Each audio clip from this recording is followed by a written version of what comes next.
Vamos a orar.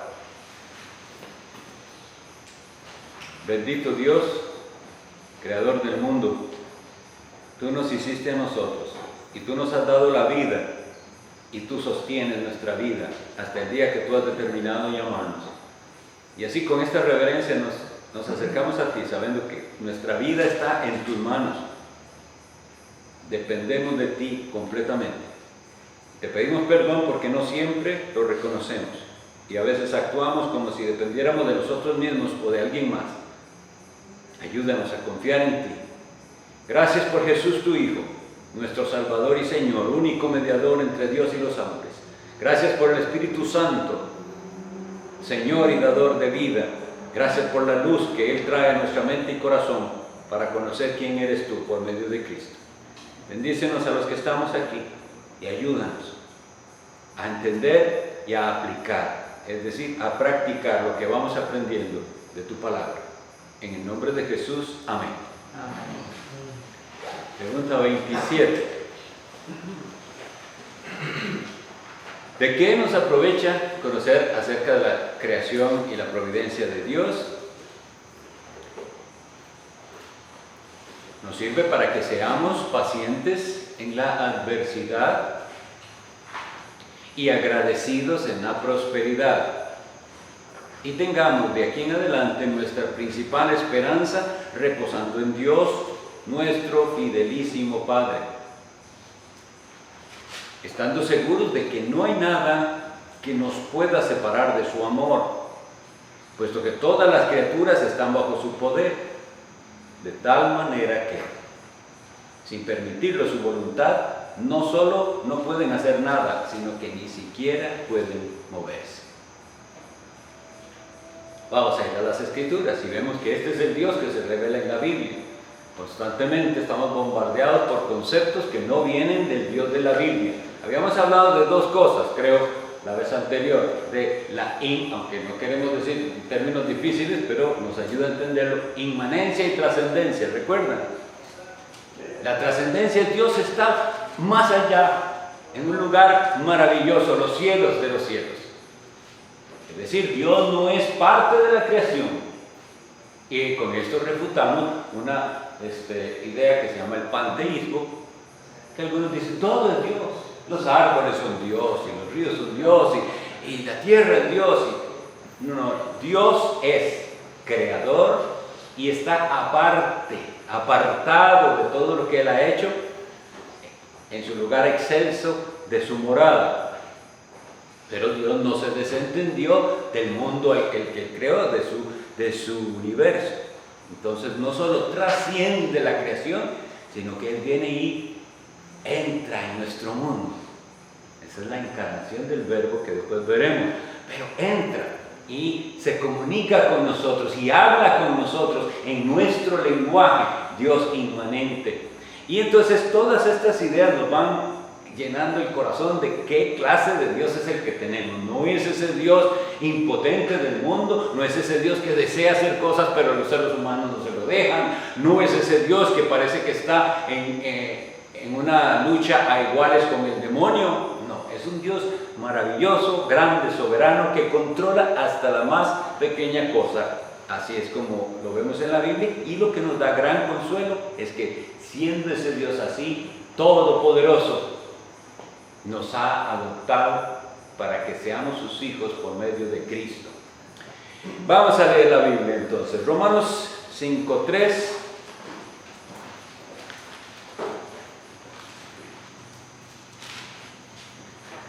Randall. Y no solo eso, sino que también nos gloriamos en las tribulaciones, sabiendo que la tribulación produce paciencia. Bien. Nosotros hemos dicho que Dios controla absolutamente todo. Y si es así, si Él es creador y sostiene todo, lo que Él hace que suceda tiene un propósito. Y aquí está diciendo el apóstol Pablo que la tribulación son los problemas, las angustias, todo lo malo que nos pasa es tribulación. ¿A quién le gusta? Pero tiene un propósito. Dice que produce paciencia y Dios quiere que seamos pacientes. Para que seamos pacientes, eso existe. En nuestro país, ustedes lo habrán notado, y yo lo he hablado con mis hermanos, desde hace mucho tiempo, la gente dejó de decirle a otro, tenga paciencia. Y la razón, analizándolo yo, creo que es esta. La gente sabe que para poder tener paciencia necesita tribulación. Algún pastor les dijo, no pida paciencia porque Dios les manda tribulaciones. Y la gente hizo caso y dejó de pedir paciencia. Esa no es la manera en que nosotros debemos abordar la Biblia.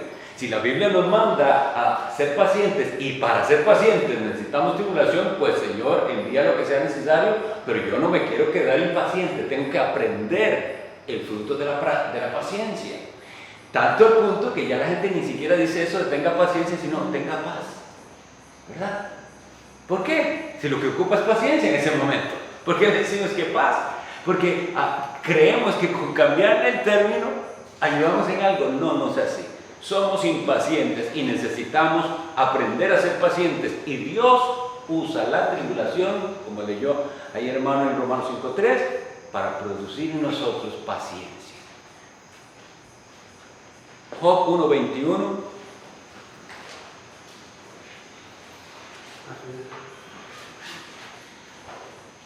Juan Carlos. Y dijo, desnudo salí del vientre de mi madre, y desnudo volveré allá. Jehová dio y Jehová quitó. Sea el nombre de Jehová bendito. Bien. Aquí tenemos un hombre que está experimentando tribulación. Y Dios está usando esa tribulación, y dentro de todo el libro, al final vamos a entender qué hizo Dios con él, de ese libro, pero él tenía que enfrentar tribulación. Aquí refutamos también una falsa enseñanza de que cuando algo malo nos pasa es que está en pecado. Alguien dice cosas así, y yo he hablado con personas que han sufrido bastante porque en sus iglesias les han juzgado y les han pasado cosas muy tristes, y lo que han hecho es señalarles. Algo malo deben estar haciendo porque no les salió el negocio, porque perdieron tal cosa. No necesariamente. Así que nosotros tenemos que aprender a juzgar con justo juicio, dice la Biblia. Algunos sí, algunos están sufriendo las consecuencias de sus pecados y malas decisiones, pero no todos. Job es un claro ejemplo de que no siempre, simplemente Dios envía esas tribulaciones porque tiene algún trato con nosotros. Lo hermoso es esto, poder responder como Job y decir, yo sé que esto viene de Dios, no entiendo nada, por qué está pasando, estoy aquí deshecho, pero Jehová dio, Jehová quitó. Sea bendito el nombre de Jehová. Vamos a Deuteronomio 8:10. Sí, Daniel. Y comerás y te saciarás y bendecirás a Jehová tu Dios por la buena tierra que te habrá dado.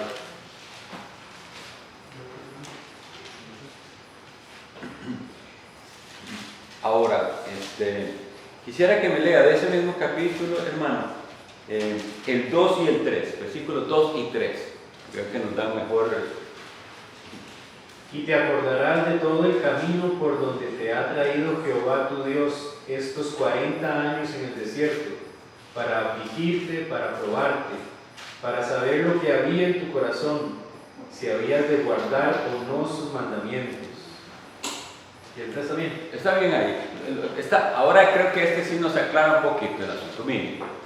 Cuando le decimos que Dios nos habla en nuestro idioma, está hablando Dios con palabras humanas. Y dice aquí que es nuestro deber acordarnos de todo el trayecto por el que el Señor nos ha llevado. En caso de ellos fueron 40 años de peregrinación, y oiga lo que dice: para afligirte, para probarte, para saber lo que había en tu corazón. Hagamos ahí la pausa. Si entendemos bien qué clase de Dios es en el que nosotros creemos, porque se revela en la Biblia, aquí debemos entender lo que se está queriendo decir. Dios no es que dice, ¿cómo iré a reaccionar, Jaime? Voy a ver. No, Dios todo lo sabe desde antes que pase. No es eso, somos nosotros los que nos tenemos que enterar. Entonces Dios usa, dice, para probarte y para saber lo que había en tu corazón. Entonces uno, o Jaime del que estoy hablando, se creía muy, no sé, muy paciente, muy bueno, muy capaz. Y entonces Dios envía la aflicción para que salga lo que hay en el corazón, no para que Dios se entere. Dios ya se entera, lo que Dios está es, entérese usted de que había un problema. Y a través de esta aflicción que Dios está mandando, sale a la luz el asunto que tiene que ser resuelto. ¿Ustedes recuerdan esa frase de algunas personas que venía creo que de una serie de "No soy yo cuando me enojo"? ¿Recuerdan? ¿Alguien visto eso? Era ese que se transformaba cuando se enojaba. Bueno, pero realmente la enseñanza es, ese es usted, más bien. ¿Por qué? Porque se está mostrando cómo reacciona usted ante la provocación. Y entonces eso tiene un propósito. Si usted es hijo de Dios y Dios le ama y usted se cree el buen cristiano, vendrá eso para llevarle a ese punto y que usted diga, qué ira siento en mi corazón y qué enojo. Tengo que clamar a mi Dios que me ayude a lidiar con este pecado que me estoy enterando que tengo aquí. Y entonces Dios usó eso que es malo y que es feo, esa provocación, ese que lo trataron mal, ese que le dieron el puesto al otro y moste, y salió lo que había en su corazón. Hasta que usted aprenda, entonces a ser agradecido, a no ser envidioso, y Dios usó aquello para llevarlo a usted. Entonces veamos cómo lo entendemos. Nos acordamos del camino, vemos el recorrido por el que el Señor nos ha llevado, las aflicciones que Él ha mandado para probarnos y para ver cómo reaccionábamos, pero para que nosotros nos enteremos. Él ya sabe lo que hay en nuestro corazón. Pero oiga lo que dice, si había de guardar o no sus mandamientos. Porque sí que es fácil y bonito ser cristiano cuando todo va bien. Es cuando todo se complique que se mostrará qué tan cristiano finalmente era usted. Seguimos adelante. Primera a los Tesalonicenses 5:18. Amén. Ahí está Julio. Dad gracias en todo, porque esta es la voluntad de Dios para con vosotros en Cristo Jesús. Enseñanza, que tenemos que dar gracias a todo, no solo cuando nos va bien, y es un mandamiento. Estemos agradecidos por todo lo que suceda. No porque disfrutemos lo malo que suceda, es porque nosotros sabemos de la mano de quién viene.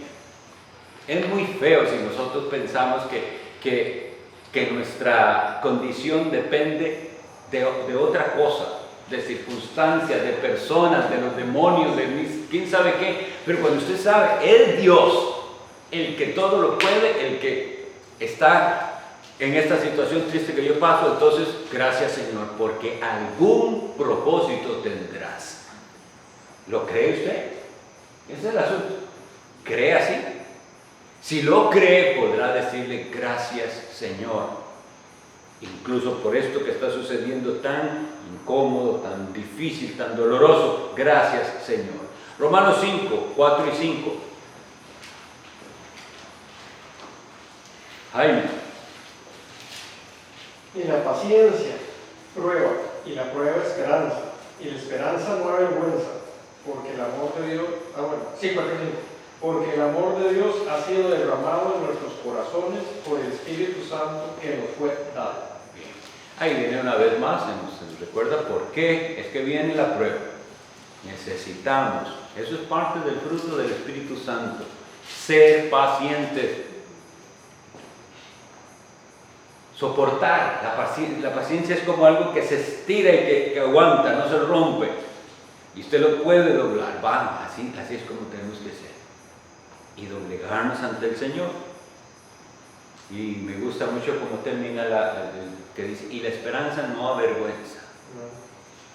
Eso es. Nuestra esperanza, de hecho también dice el Evangelio, Pablo citando el Antiguo Testamento, el que en él creyere no será avergonzado.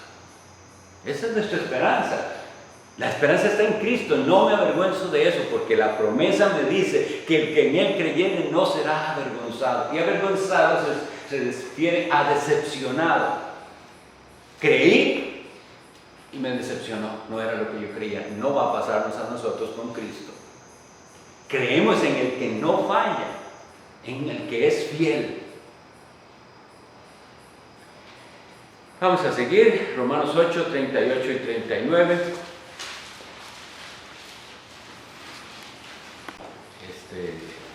Ya lo olvidé. Lisa.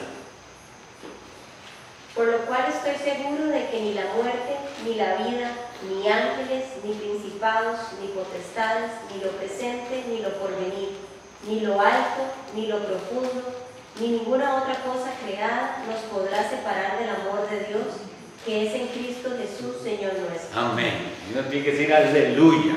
Y eso es para nosotros si creemos en Jesús. Una promesa de un amor inalterable de Dios. Nada nos puede separar del amor de Dios que es en Cristo Jesús, Señor nuestro. Muchas veces estamos viviendo un cristianismo lleno de dudas y la gente por eso vive así. Hoy parece que es cristiano, mañana no se sabe. Hoy tiene fe, mañana no se sabe si tiene fe y así. Pero si tomáramos la Biblia seriamente y vemos que estas promesas son para los que están en Cristo y nosotros estamos en Cristo, se llena nuestro corazón de esperanza y podemos pasar por lo que tengamos que pasar. Bueno, uno de los versículos, no está aquí, pero uno de los versículos que todo el mundo se sabe, pero no lo sabe aplicar, es todo lo puedo en Cristo que me fortalece, Filipenses 4:13. Y no lo aplican bien porque se imaginan que, bueno, primero sacado de contexto parece como que sus proyectos, sus metas, sus sueños, y nada de eso habla el Filipenses capítulo 4. Lo que él dice es que puede pasarle cosas malas y buenas, que puede que haya comida y puede que no haya comida, en todo y por todo estoy enseñado, así para tener necesidad como para tener abundancia, así como padecer. Y dice, todo lo puedo. ¿Ven? Es diferente. En Jesús estamos capacitados para pasar por todas las cosas difíciles que esta vida tiene. Job 1:12 y 2:6.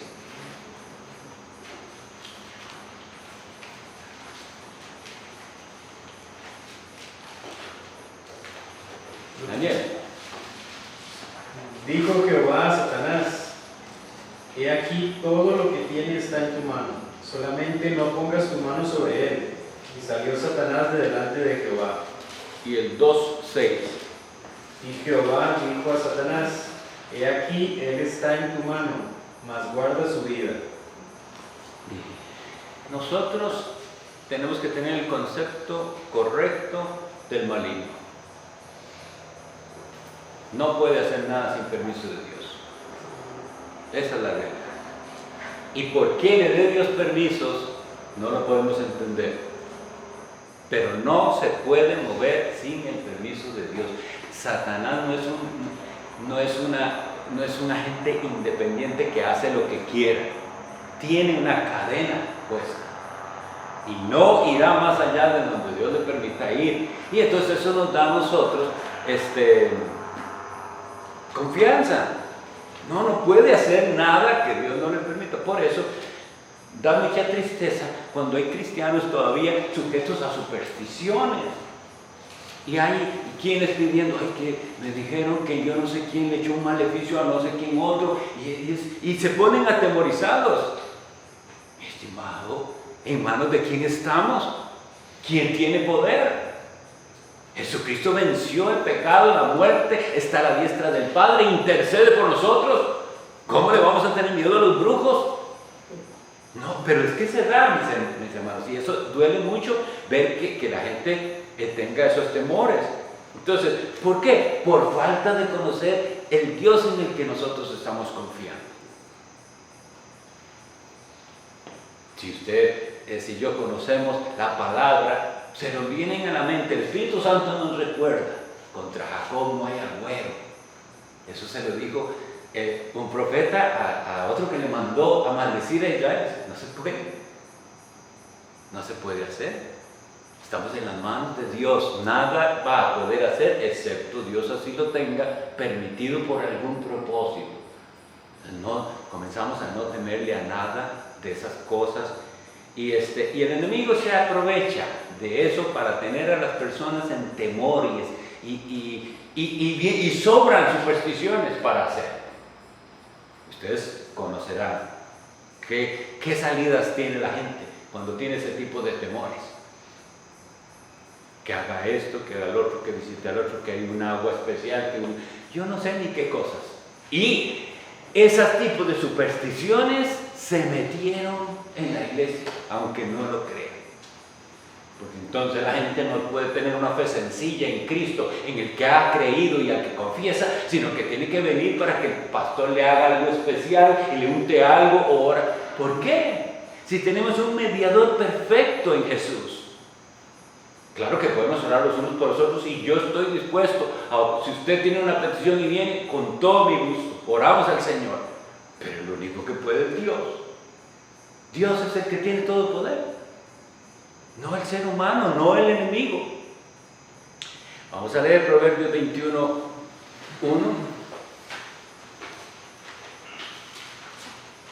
Amén. Sí, Julio. Como los repartimientos de las aguas, así está el corazón del rey en la mano de Jehová. A todo lo que quiere lo inclina. Bendito sea Dios. ¿Saben por qué? Esto nos da esperanza. Porque podemos orar por nuestros gobernantes, aunque ellos no conozcan a Dios todavía. Y Dios en su misericordia puede escucharnos y mover a ese gobernante a tomar la decisión correcta. Pero si el pueblo de Dios no hace su función de ser sal y luz en la tierra, aquellos gobernantes, de hecho también dice la palabra de Dios, que los mismos gobernantes son castigo de Dios para los pueblos. Pues déjenme decirles que Dios ha sido muy misericordioso y el que tenemos hoy en día está siendo sensato por la misericordia de Dios. Entonces no dejemos de orar por Él y por sus ministros y por el que sea. ¿Estamos dándonos por cristianos? No sé si lo sé. Me parece que no conocen, pero es que eso no tiene que ver. Dios está por sobre todo y los inclina, eso es lo que dice, y los inclina a donde Él quiere. Y si el pueblo de Dios estuviera orando y orando de verdad, veríamos la mano de Dios. Pero ¿qué sucede? Leyes impías a veces se aprueban y ya se han aprobado. ¿Y dónde estaba el pueblo de Dios? ¿Estaban clamando? No. Pensaron que Dios en eso no pudo hacer nada. Los cristianos aquí estamos escondiditos nada más. No, es un concepto diferente de que Dios, que es el creador y el maneja la providencia, tiene todo poder. Hechos 17:27.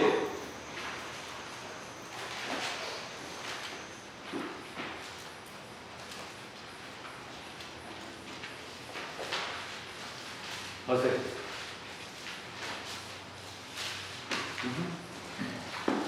Para que busquen a Dios, si en alguna manera palpando puedan hallarlo, aunque ciertamente no está lejos de cada uno de nosotros. Bien.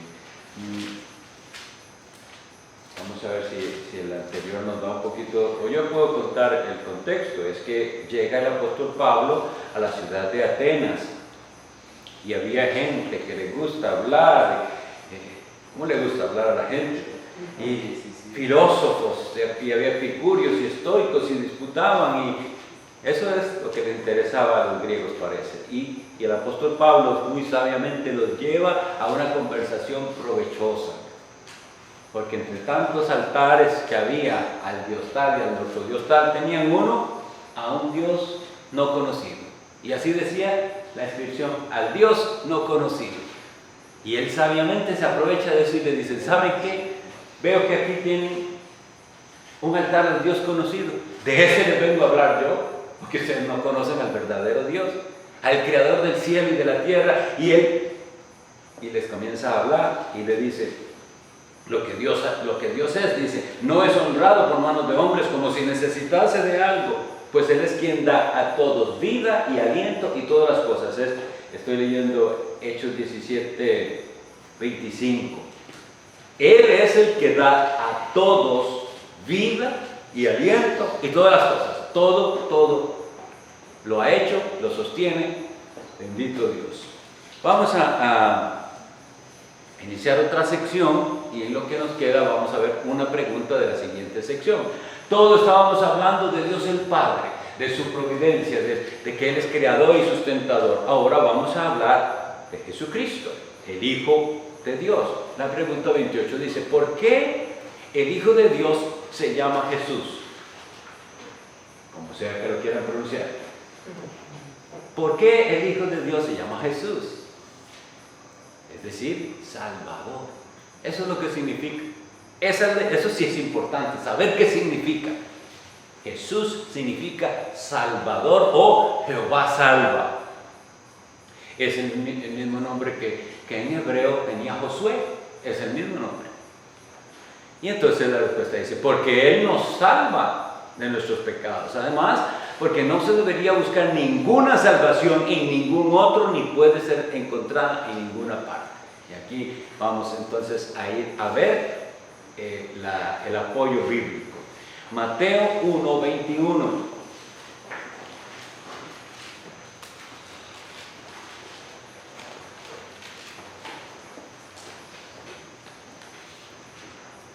Junior. Y dará a luz un hijo, y llamará su nombre Jesús, porque Él salvará a su pueblo de sus pecados. Amén.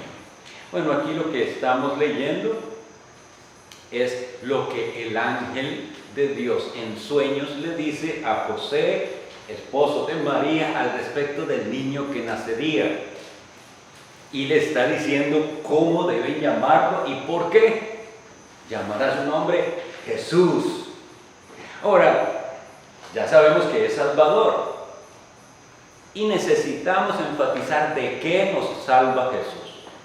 Porque la primera idea de salvación que viene a la gente es que Él nos salva del infierno, nos salva de irnos a la condenación.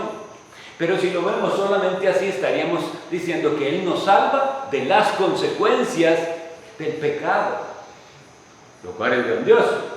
Pero es mucho más maravilloso que eso. No nos salva solamente de las consecuencias de nuestro pecado, nos salva de nuestros pecados. Por eso, mis estimados, el verdadero cristiano no puede ser dominado de sus pecados, porque tiene que recordar que esa es la salvación de Cristo, que ya yo no soy dominado del pecado. Él me salvó, ¿de qué? De mis pecados. Y si decimos, Él nos salvó de nuestros pecados, hay otra partecita. ¿De cuáles? Porque la gente muy generalmente dice, y perdona nuestros pecados, como también nosotros perdonamos, y amén. ¿Sí? ¿Cuáles pecados? Dígalos, confiéselos delante de Dios, ¿verdad? Exprese la realidad de los pecados con los que usted lucha y crea que Jesús pagó por ellos y que Él le salva de esos pecados. Pero si lo hacemos así tan general y tan liviano, no hay aplicación a la vida. Porque usted llega al versículo y dice, Él fue llamado Jesús porque salvó a su pueblo, a los suyos, de sus pecados. Y entonces yo digo, yo soy de su pueblo, he creído en Él. Y si eso es así, si soy de su pueblo y esta promesa es para mí, Él me ha salvado de mis pecados. Y entonces usted, auxiliado del Espíritu Santo, comienza a hacer esa revisión. Ok, ya no me tiene que dominar más la lujuria, ya no más. Ahora hay una lucha, hay tentación, ya no me vence más la ira. Que antes sentía que me volvió loco de la ira y quería matar, ya no más. Ya la ira no me va a vencer. Cuando viene la tentación yo voy a poder vencer y recordar que tengo promesas, que el Espíritu Santo está conmigo, que no estoy solo. Y así cualquier pecado. La envidia que carcome a algunos. La pereza. Se nos olvida que eso es pecado también. Podemos vencerla. Jesús nos salvó de nuestros pecados y la pereza es pecado. Podemos vencer la negligencia. El hablar lo que no hay que hablar, el chisme es pecado. Pero este es el asunto de estudiar la Biblia, como les decía, desde la primera enseñanza que tuvimos, con humildad y con honestidad. ¿Recuerdan? Porque hay pecados de los que nunca se hablan en las iglesias y están en la Biblia. El apóstol Pablo dice en Romanos que no podemos andar en glotonerías. Y algunas personas hablan de la glotonería como si fuera chiste. Ese es un glotón. Eso es pecado. Comer más de lo necesario es pecado. Pero gloria a Dios, Él me salva de mis pecados. Entonces voy a poder vencer y no voy a dejarme dominar de ese apetito incontrolado de comer y comer y comer. No es algo que llena nuestro corazón de esperanza el saber, Él me salvó de mis pecados. Y otra palabra que es mis, son suyos, mis pecados. No piense en otros, en sus pecados. Piense en sus pecados y piense, Él me salvó de mis pecados. No tengo por qué seguir dominado de los pecados. Entonces por eso se llama Jesús, porque es el Salvador de nuestros pecados, nos salva de nuestros pecados y obviamente de la consecuencia de los pecados, que es el merecido infierno, la merecida condenación. Cuando nosotros vemos en la Biblia quiénes están ahí, es tremendo porque empieza con uno, los cobardes, dice la Biblia. Y ahí nos tenemos que ver cuán cobardes éramos. Pues Dios nos perdona las cobardías. Pero ya no somos más cobardes, porque si se queda cobarde, los cobardes no entrarán, sino que van al lago de fuego. Y ahí dice uno por uno, ni los fornicarios, ni los borrachos, ni todo el que dice y hace mentira, dice. Ese va para el lago de fuego. Y entonces recordamos cuántas veces dije lo que no era correcto, alteré la verdad, sea que dijera más o menos, sea que exagerara. Y el pueblo de Dios, con estas enseñanzas, siguiendo la clase de Salvador que es Cristo, ¿qué hace?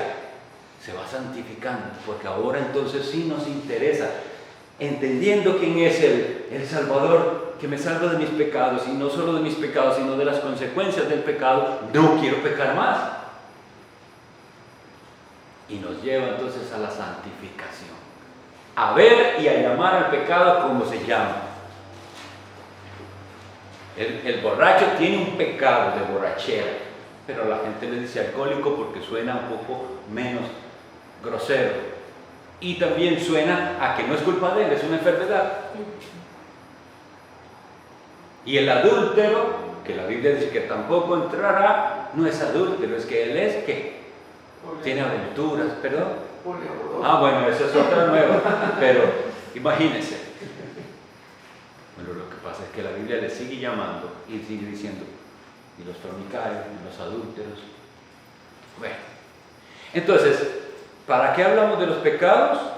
Para reconocerlos. Él me salvó de mis pecados y no me van a dominar más. Voy a luchar contra el pecado porque Él me ha salvado. Hebreos 7:25.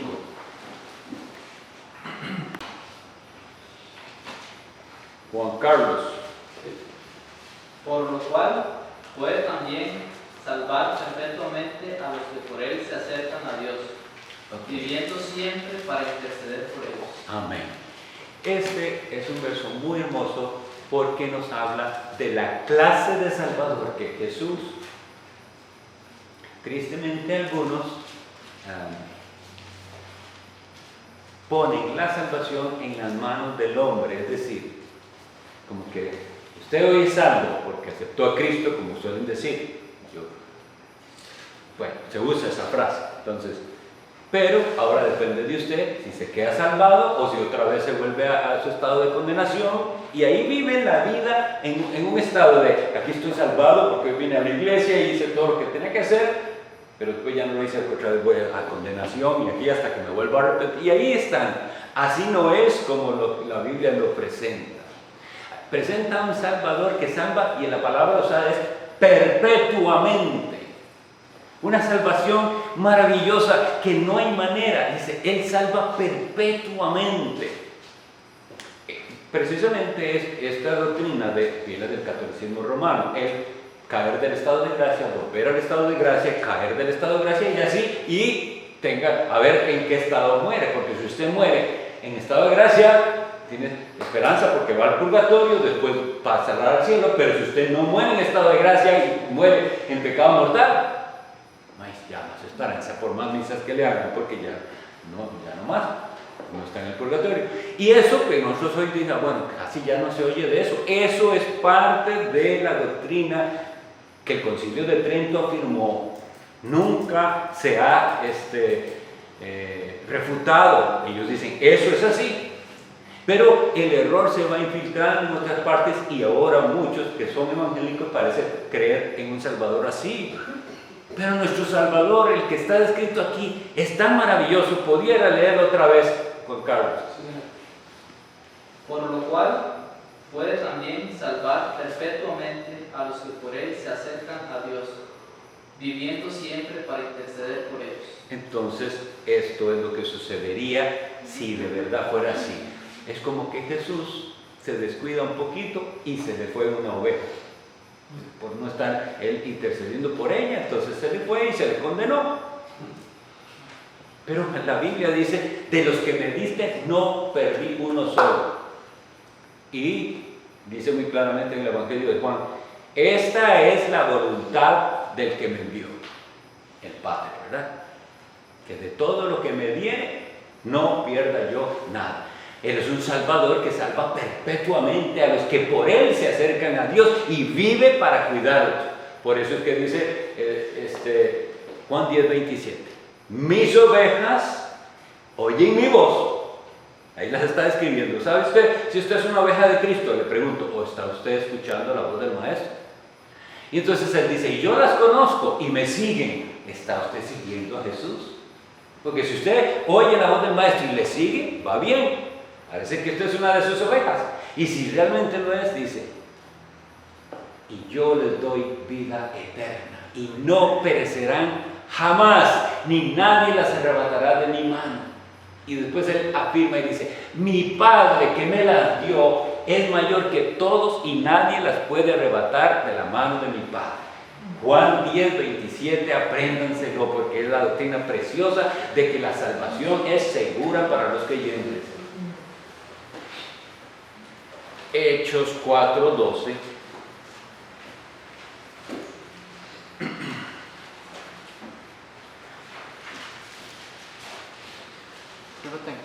Julio. Y en ningún otro hay salvación, porque no hay otro nombre bajo el cielo dado a los hombres en que podamos ser salvos. Bien. La religión cristiana es una religión exclusiva y esto es terriblemente ofensivo al hombre moderno. Y no solo al hombre moderno, sino que desde antiguo. En Roma se toleraban muchas religiones, muchas, y no hay problema. No hay problema que usted tenga 2, 3 dioses, usted es devoto de aquel y del otro no, y ahí va.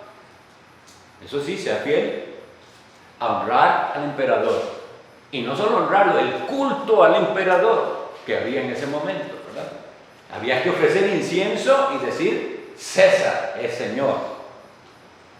Que eso fue lo que llevó a la muerte de muchos cristianos, que yo hago lo que sea, pero mi Señor se llama Jesucristo y nada más Él. Y eso fue lo que trajo esa ola terrible de persecución, donde a los cristianos los mataban, los quemaban. Lean al respecto de eso, es tremendo. Pero hoy en día, digamos que la consigna de la sociedad moderna es lo que llaman el pluralismo. Y ser tolerante a todo tipo de maneras de pensar y ser.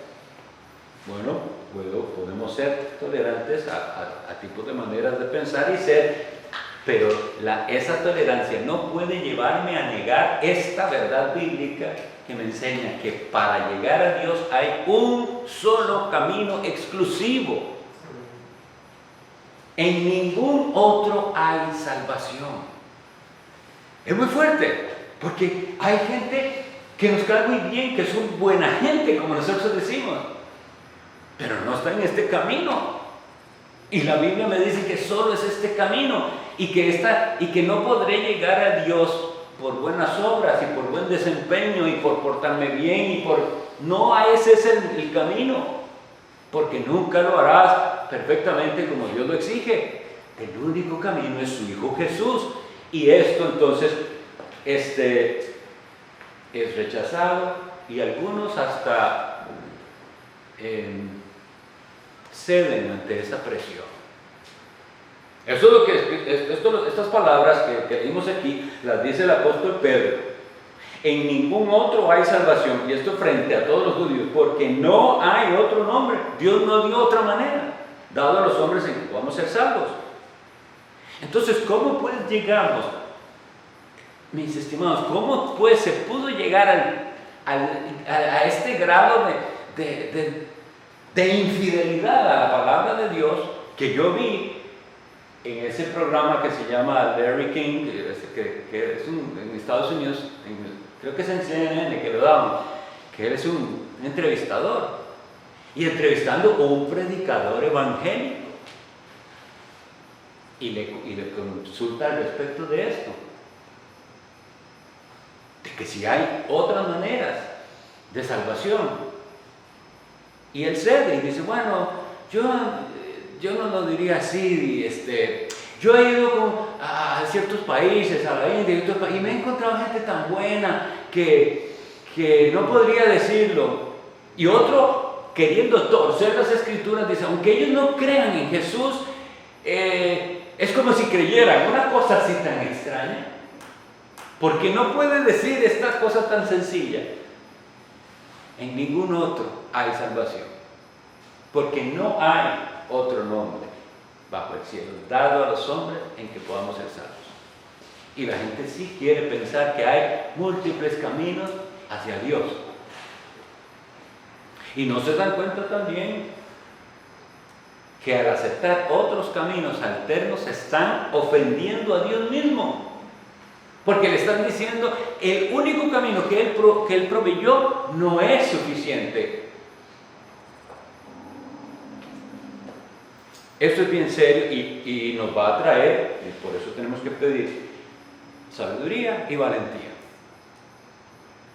Porque si somos creyentes vamos a tener que afirmarnos en esta verdad. No hay otro camino a Dios, solo Jesús su Hijo. Nada más.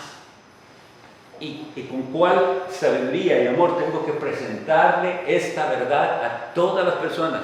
Porque los amo y porque no quiero que se engañen pensando que por ese camino van a llegar. No van a llegar. Si usted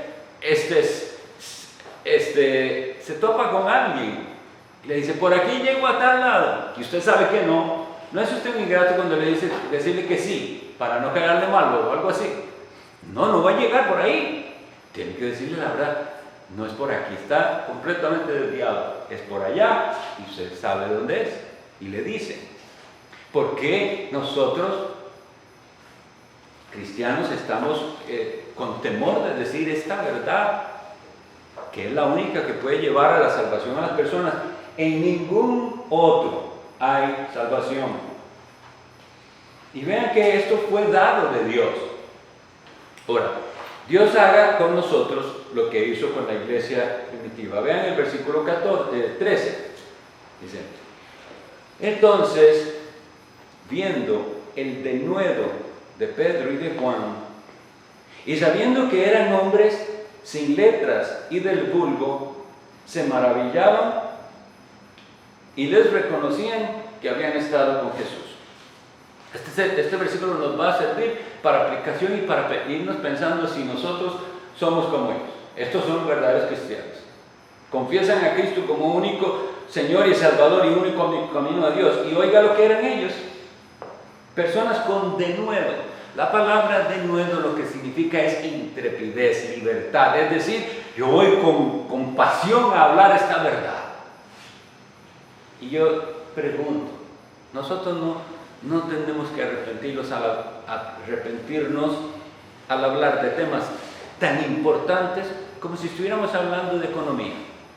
Y la economía es importante, pero es algo de esta vida. Y a veces equiparamos, hoy estamos aquí y se está hablando como si estuviéramos en una charla de botánica o de quién sabe qué. No, es del alma de las personas que estamos hablando, del destino eterno. Entonces, ¿cómo es que nos falta ese denuedo para ir y hablarles con amor y con intrepidez y decir, yo voy en el nombre de mi Señor a hablar de mi Señor a estas personas? Y dice que los reconocían, que ellos eran no personas preparadas, pero ¿qué les reconocían? Que habían estado con Jesús. Eso es lo que a nosotros nos falta, que la gente reconozca que nosotros hemos estado con Jesús. ¿Ha estado usted con Jesús? ¿Ha estado a solas con Él? ¿Qué tanto le busca? Porque si usted le busca y busca su presencia y el Espíritu Santo viene sobre usted, cuando usted vaya a hablar, la gente va a decir, este tiene algo. ¿Qué es? No está en mí, no es para que me digan que es con quién he estado, con Jesús. Eso es lo que reconocían, y le reconocían que habían estado con Jesús. Y de ahí es de donde viene todo. Él es la fuente de la cual nosotros debemos beber. Por eso estamos estudiando esto, porque yo anhelo de cada uno de ustedes que sean como ellos, con denuedo hablar del único camino a Dios, nuestro precioso Salvador Jesucristo, que salva verdaderamente, que no deja a la persona en sus pecados, que ese es algo tan triste. Dicen ser salvos y siguen en sus pecados. Entonces, ¿de qué nos salvó el Señor Jesús? Él nos salva de nuestros pecados, no lo deja en sus pecados. Y ese es el testimonio de toda la Escritura. En Juan 8 vemos que traen a la mujer adúltera. Dios es misericordioso y confronta a los demás hipócritas y les dice, el que no tenga pecado, entonces tírele la piedra. ¿Merece morir ella? Claro, apedrénla si ustedes no tienen pecado. Y cuando no queda nadie, mujer, ¿dónde están los que te acusaban? Le dice el Señor Jesús. Ninguno te condenó. Ninguno, Señor, dice él. Ni yo te condeno. Vete y seguí como vivías. Vete y no peques más. Y para poder el Señor Jesucristo decir, vete y no peques más, sabiendo que ella es culpable y que de verdad es una adúltera, es por esta razón, yo pagaré por lo que has hecho.